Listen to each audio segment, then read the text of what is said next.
Well, I'm at the end of Visual Camp here with the organiser Noel Hatch. It's been a terrific event and people are still talking in there about all the visuals they developed, and we've got some video of that can follow on from this. But Noel, what was the point of this?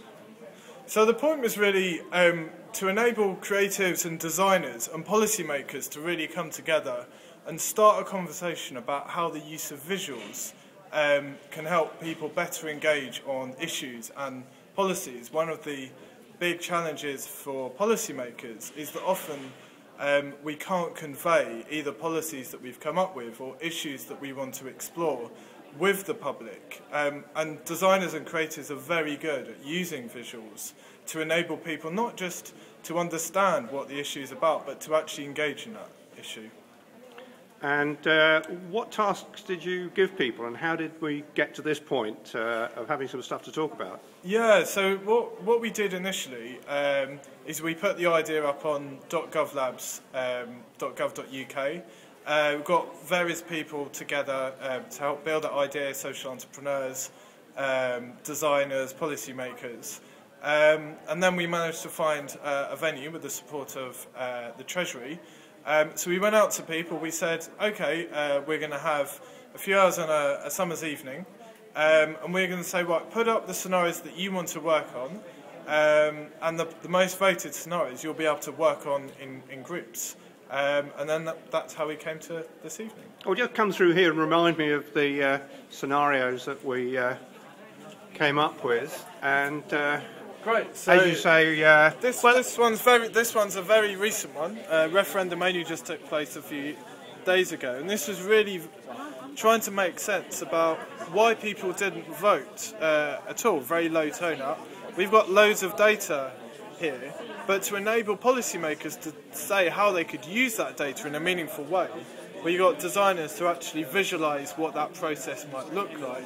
And this is actually a visualisation of what a tool might look like. So that's a great example. And let's come and look at the list of scenarios up there. Because, well, you can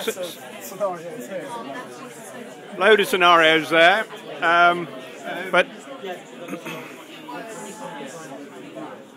up here we have the list of scenarios that people developed online. Yeah, a bit of online brainstorming. Yeah, so we asked people to put up scenarios and then other people to rate them, so we could get an idea of which scenarios people really wanted to visualise. I'll just show you quickly the number one idea.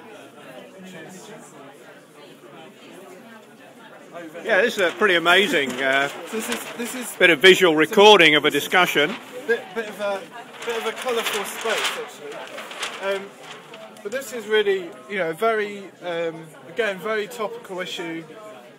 Many people in local government talk about the opportunities here, but actually, amongst all the different conversations, documents about this, actually to have this visual, if you were someone just coming into policy, you could really get an understanding of the policy landscape around mapping issues, and hopefully the communities themselves, as well as policymakers, could look at this and say, yes, I could use mapping to make opportunities to see how I can get involved in the community. So the visual is creating a conversation space, which will make the whole thing much easier for people to talk about and understand, hopefully. Yeah, ultimately what the idea was not the output necessarily as the visual, but the process of creating the visualisation. And maybe that's something that for another visual camp we could explore maybe with community groups, about saying, well, rather than working just with policymakers, why not designers work with communities and explore how they could use visualisation as an engagement process? Because often people don't like speaking up in meetings or writing responses to consultations, but maybe showing them how, and them learning and experimenting how to visualise could help them do that. Because afterwards it's something we all do. We all doodle, we all draw.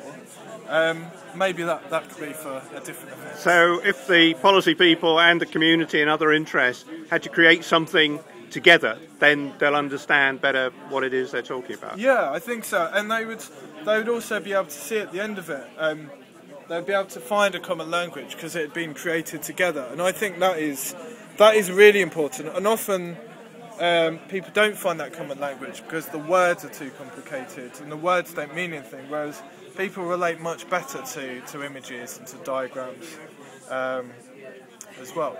And what happens next? Well, actually, that's what we're talking about at the moment. That is what we're talking about at the moment.